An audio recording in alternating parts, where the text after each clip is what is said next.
We back with another video. I go by the name of Stealth. We got Teddy White 4-5 to my right. Man, what's good? How's everything going, man? My dog. We're gonna talk about the season real quick. Season recap. We're gonna talk about Game 7, talking about the playoffs and all that shit, all that stuff. Excuse me. I don't want to curse too much on here, but we're gonna talk about all that. Just your initial thoughts, man. Go ahead, start it off, man. Just recap the season. You know, we got a lot of awards.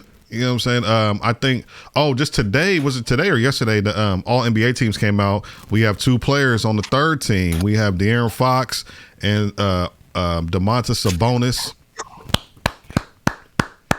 on the all NBA third team. Man, that alone is an accomplishment. Mike Brown, Coach of the Year. De'Aaron Fox, Clutch Player, the Clutch Award. I think they just came out with that. The inaugural Clutch Player Award. He got that. Does Sabonis get the rebound crown? I'm not for sure I don't know. that. We're gonna have to check in with our stat man. Pacific Division champs. I mean, talk about it, man. What's your thoughts? Everything I just named and whatever else you want to get into, man. Like, what's your thoughts on the Sacramento Kings season? And then we'll kind of get into the playoffs in Game 7 after that. We blew the top off of the arena. That's all I'm gonna say. They had us coming in to be 13th for the season, which is bottom of the West. Maybe a play-in team. Maybe I don't even think they had play-in aspirations for us. And I know you and I were talking about playing for sure. We were like, and I think even us, we were like, all right, playing. Cause I was like, nah, playoffs. I was thinking like 7 seed, and you were like, man, if we could just get in the play-in, that'd be an accomplishment. So you were kind of like, all right, slow down a little bit. You know what I mean? But I think they exceeded our expectations, both of us, for sure. Beyond. They exceeded beyond the expectations. And everybody came in and they bought in. They bought into what Mike Brown was selling. And when that happens, this is what happens right here. We touched the second in the West. Denver had got off to such a good start in the beginning of the season. Nobody was touching them. But, man, Kings got to that second spot, couldn't hold on to it. But, man, you couldn't ask for anything different. Went 7 games with the defending champs, though. Defending champs, man. 7 games. You know? Went 7 games with them and gave them a run for their money. I really feel like we should have won that series. But, you know, we definitely going to talk about that, man. Like, but as far as the season, in my mind, I just felt like this is one of the most memorable Sacramento Kings seasons. You know what I'm saying? It's up there right next to that one to where when the Kings lost to the Lakers in the playoffs. What was that? Was that right. 02, I think? Yes. And then for me, those are kind of like the season. I think about that season. I think about the season where the first year we got Chris Webber. You know what I'm saying? When we had Jason Williams, that whole thing. I think about that year. But this year's right up there, man. Like, probably this might be the number one, like, my favorite season for the Sacramento Kings. Like, what would you say? Like, what would you rank the season for you as far as Sacramento Kings history? It's crazy that you said that because I was in the barbershop the other day, and one of the conversations that the barbershop dude had brought up was he actually said, you know what?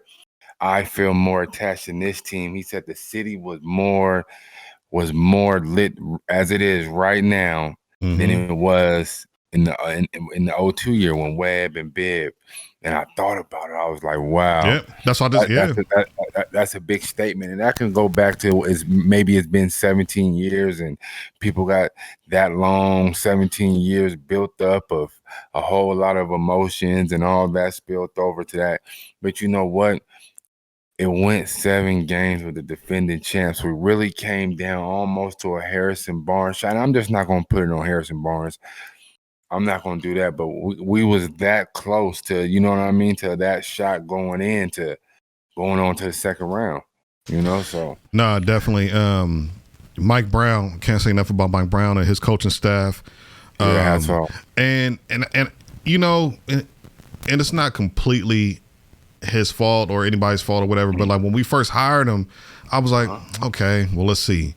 You know what I mean? Because we've had names before that we thought would kind of, you know what I mean? I remember Musselman. We had Eric Musselman. Then we had Dave Yeager. You know, we had Luke Walton, who was with from the Warriors. He coached that team pretty well for a while when Steve Kerr was out. So it was like we've had like different names.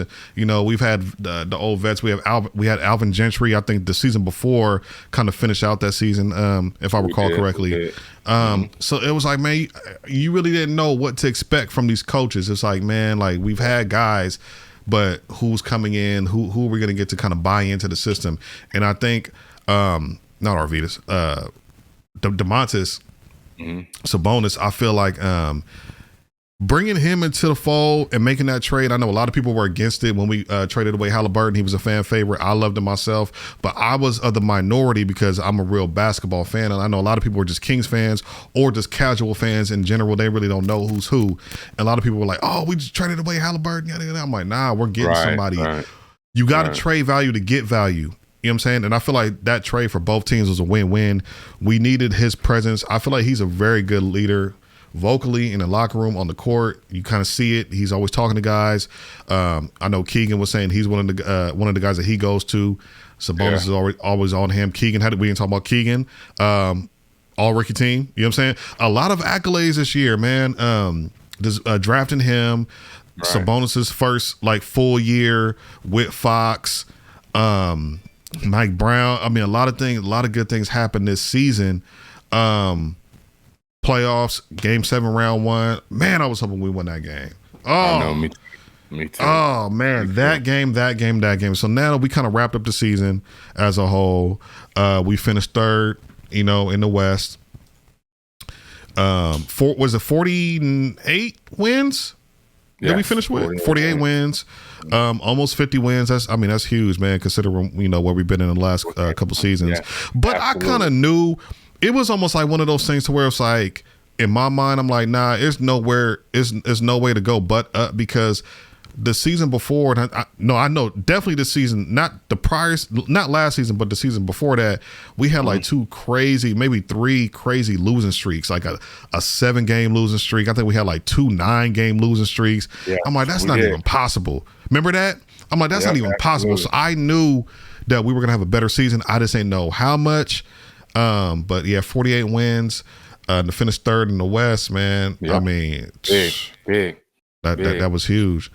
And one thing that the Kings capitalize off of, they're not a franchise, or they're not a team that's big on load management. We had a lot of healthy players throughout this season, and what our motto is for the Kings is, if you can go, you're gonna play. You know what I mean? So. And that's what happened. That was the benefit of getting, one of the benefits of coming in third place. You know what I mean? No, definitely. And I looked it up. So Domantas did get the rebound crown. He finished with 12.3 rebounds a game. That's a lot. But he sure didn't rebound in the playoffs, and that's what we're going to talk about right now. We lost to the Golden State Warriors Game 7. I was there. I was in the building. Some of you who are watching this video may have been there, or I'm sure you were watching it on TV, but that was deflating. To see Steph Curry do that to us, that was bad, man.